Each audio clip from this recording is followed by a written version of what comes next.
Hey guys, it's Cody. I wanted to talk today about my 2018 Massimo T-Boss 500. I purchased it about 6 months ago. I wanted to talk about a few upgrades that I did, a few things I like about it, and a few things that I don't like about it. Bear in mind it only has 35 miles on it. I've only had it out to ride 3 different times due to work and, of course, with the current state of affairs right now, not many trails are open up here in the Northeast.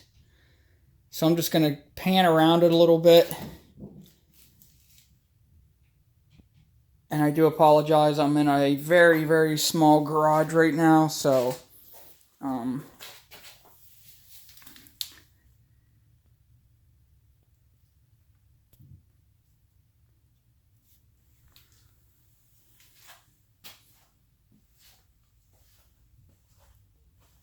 I have the cargo net on this side down. I will come back and kind of show the driver's area.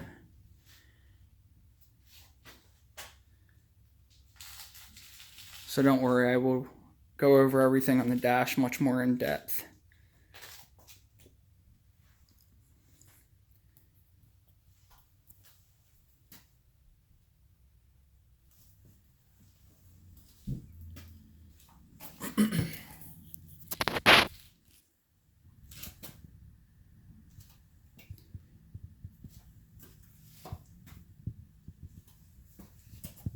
Again, I apologize. Very, very small garage.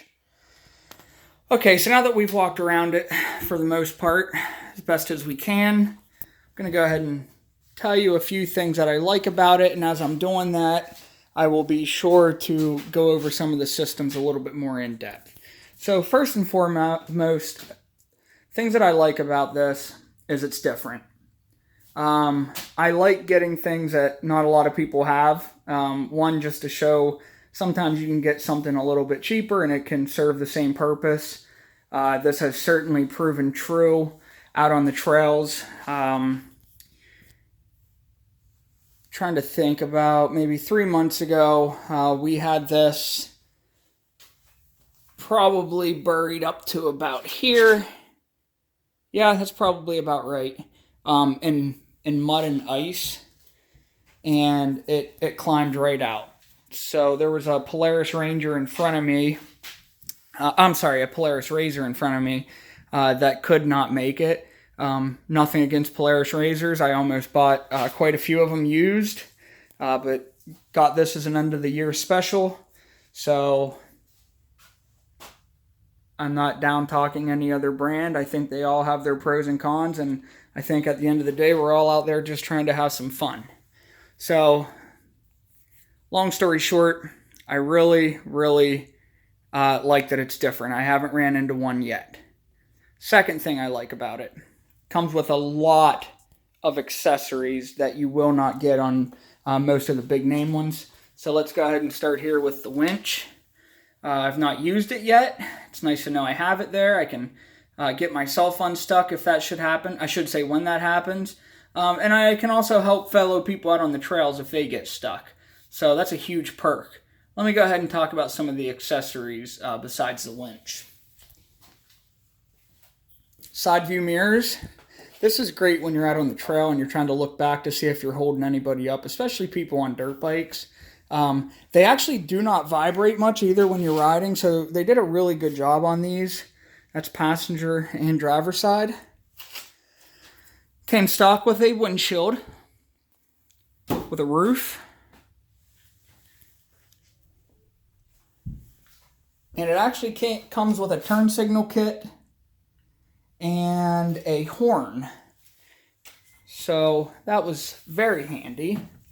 I don't know if I'm missing too many other big accessories, but I do want to point this out real quick. It's one of the things that I like. So that would be engaging four-wheel drive. It's electronic engagement system. Then you flip this over and you have a diff lock. This is what got us through that mud and ice I was talking about earlier. So not all your machines have that. And I know to add one, it's pretty expensive. So yeah, so this is from the sitting position here. And I'm going to go ahead and tell you some of the things I don't like about it. I didn't care for the fact that when you put it in reverse, it had a backup alarm. There's some applications that'd be great, but I don't want to be the guy riding a different kind of machine with a backup alarm on top of that. It's very easy to disable. Not going to go into super detail about it, but listen to where it's making the noise, and right up under here, you just disconnect it. So I can go more into that if people express they want to know. I did not like the original windshield, which this is zip tied, and the reason that it's zip tied is this windshield is designed to tilt forward. I had the almost like a wing nut T-bolt stripped out on me under warranty. They sent me new ones, but I decided, you know what, it's kind of a shoddy design to begin with, so I just did this. I'll never be able to flip it, and quite frankly, I don't plan on flipping it, because then dirt gets up under here in this seal, and it just turns into a mess, so no big deal. I also got the hard doors under warranty, and then when I saw what they look like, I decided to modify the nets that come on here. So the original nets have an additional band that comes off of here and connects up here. It makes it so it can never really be taut. So I actually cut that, and I refastened this one on both sides to make it significantly tighter. I'm very happy with the outcome. Now it covers the whole way. And just to give you an example of these doors, which I'm being told by Massimo, these are the right ones, but that's what one of the doors looks like. So I do apologize for the camera work. I have no idea how this would go on, but I don't like it, plain and simple. So I don't know what I'll do with those. Keep them there for now. Something else that I don't like about the T-Boss. See, I can't even think of everything that I don't like because I'm not riding it right now. That's whenever the stuff comes out. So it is a 500. It could certainly, it could have a little bit more juice. I wouldn't say it's underpowered because it's not. I've climbed some very significant hills, and my wife and I ride 2 up and usually have a toolbox tied down in the back. So can't really complain about that, but I am trying to get a little bit more out of it. I ordered a new exhaust, and I'll cover that. Added a toe strap on the front. I took out the smaller receiver here in the back. Put in a standard one. And I added this in there so I can hook that cable right on there. And the tow line and pull people out. The exhaust on it sounds like, I don't know. It's not great. This is what I'm most anxious to get rid of. Tilt bed. The pistons on there are very strong. I had some heat shield wrap coming off. I put some new on over here. Let me get over there. You know, this is made in China, so keep that in mind. But I think if you keep on top of some of this stuff, you can have yourself a really, really good machine. So Linhai is the parent company of this, so that's why this engine's Linhai 500cc. I'm going to put a new air intake on this, and I don't think I'm going to put a snorkel on it. That just seems like overkill. This is a classic brand. I guess it's classic quad gear. This is just a universal soft windshield. Back window, I should say. So, I got it pretty taut. A lot of kind of zip tying it in, and then it comes with these straps. And it helps with mud not being thrown back up in you.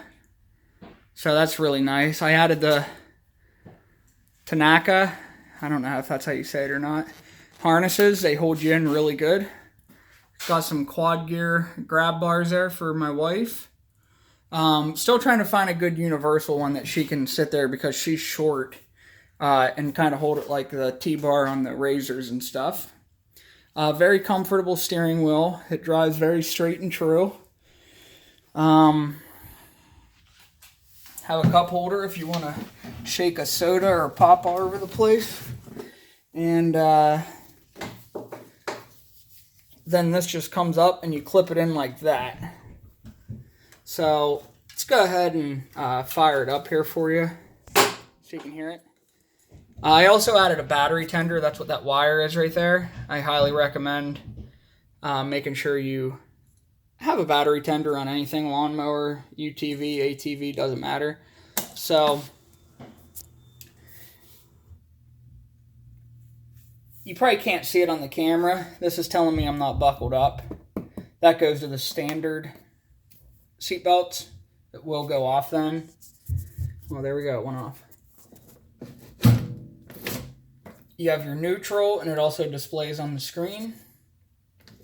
Reverse, it also tells you on the screen, and it warns you right there. You got high. This is something else that I don't know that they had my, so you notice it's not going into low. There you go. The linkage on here is not adjusted right, so that's something I'll be fixing. Over here you have your lights. Got your high beams. And then you got your low beams. This is your turn signals. That's telling me I got a turn signal on. And the other way. Got a horn. It's pretty loud. And then you have your winch controls, and it also comes with a remote. Then you have a glove box with just a towel in there. I think they could have put a net or something on this, but again, not a huge deal in the grand scheme of things. Got your pedals down there. But like I said, we had this whole floorboard buried, and it was chugging right through it quite well. Got your gear selector. Got your emergency brake. Let's go ahead and fire it up.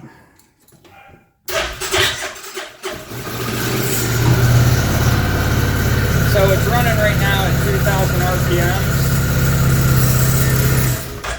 You want it to get down to 15 RPMs as the operating revolutions per minute. Just ordered an additional cooling fan for the radiator. I do notice that on some of the harder rides it does seem to run a little hot, so I want to stay ahead of that. Also got a small LED bar that's going to be going right up across there. Full LED lights there and there. And yeah, hopefully I can get a video here of it in action pretty soon. If there's anything in particular you'd like to know about it, leave a message in the comment section. Please don't beat me up too bad. This is my first video. I'm just kind of doing this just for the sake of people that are in the off-brand UTV community, so we can start maybe talking about some of the things that are being produced and what we think of them. So, till next time, that's all I got.